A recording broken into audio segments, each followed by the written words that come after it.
The prelims exam has been conducted just 2 days ago.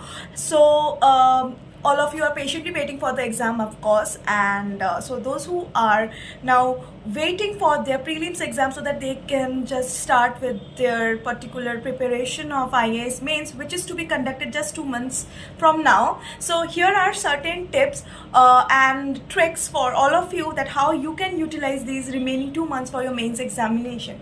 So just after giving examination, prelims examination, and if you are done with taking break, so because you do not have much time to take break, so here are a few tips. So number one is that you have to first chalk out the syllabus of the mains, and you need to check out all your previous year question papers, and you have to sort out your weak and strong points by now.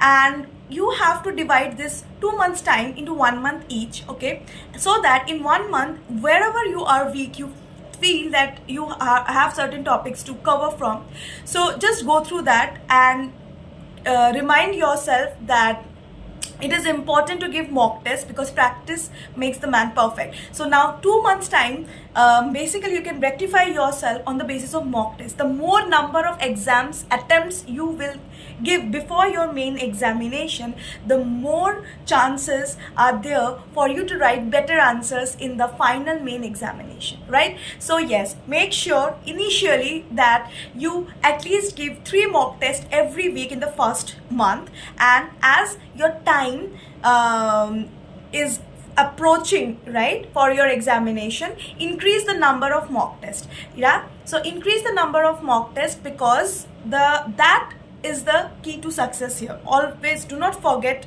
that.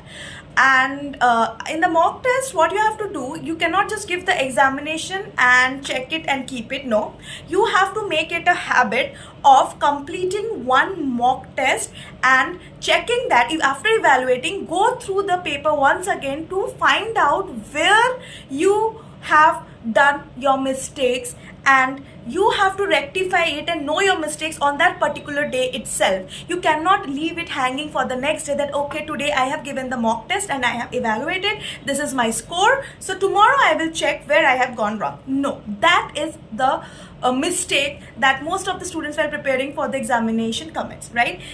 That day itself you have to complete it. First you give your mock test and then you evaluate yourself, not just your paper. After done with the paper, evaluate yourself that where you are wrong, how you can make that mistake, correct your mistake, and how you are not going to repeat it, so that the next day, the next mock that when you are going to give, try